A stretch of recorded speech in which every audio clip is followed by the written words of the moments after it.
దైవ మర్మములు. సహోదరుడు భక్త సింగ్ గారి అనుభవములో దేవుడు ఆయనకు బయలుపరిచిన దైవ మర్మములు. ఏప్రిల్ 5. అల్ఫాయు ఒమేగయు నేనే.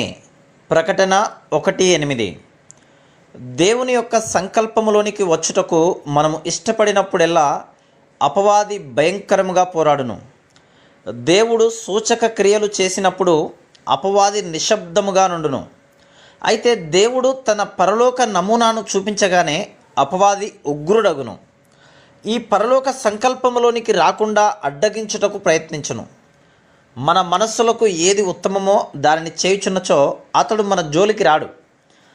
దేవుని పరిపూర్ణమైన క్రమమును జరిగించుటకు ఆశించగానే జయించుటకు కష్టమైనట్టి ఇబ్బందులను అపవాది కల్పించును. అనేక మంది నూతన విశ్వాసులు ప్రభువుకు దూరమైపోవుట చూచితిని. దీనికి కారణం సంఘ జీవితంలోనికి వారెప్పుడూ రాలేదు. కొంతమందిని మాత్రమే వారు తమ ఆత్మీయులైన తండ్రులుగా ఎంచుకుని, మనలో ఎవరునూ ఈ భారమును ఒంటరిగా భరించలేరు. ఈ భారమును దేవుడే సంఘమునకు అనుగ్రహించి ఉన్నాడు.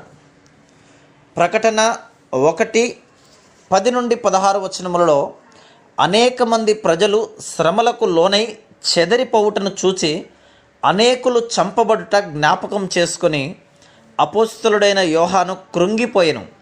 అతడు తబ్బిబ్బై, ప్రభువా, తర్వాత ఏమి సంభవించనయున్నది? నీవేర్పరుచుకున్న ఇంతమంది అపోస్తలులు చెరలో నుండగా ఈ సంఘమునకు ఏమి సంభవించనయున్నది అని ప్రశ్నించెను.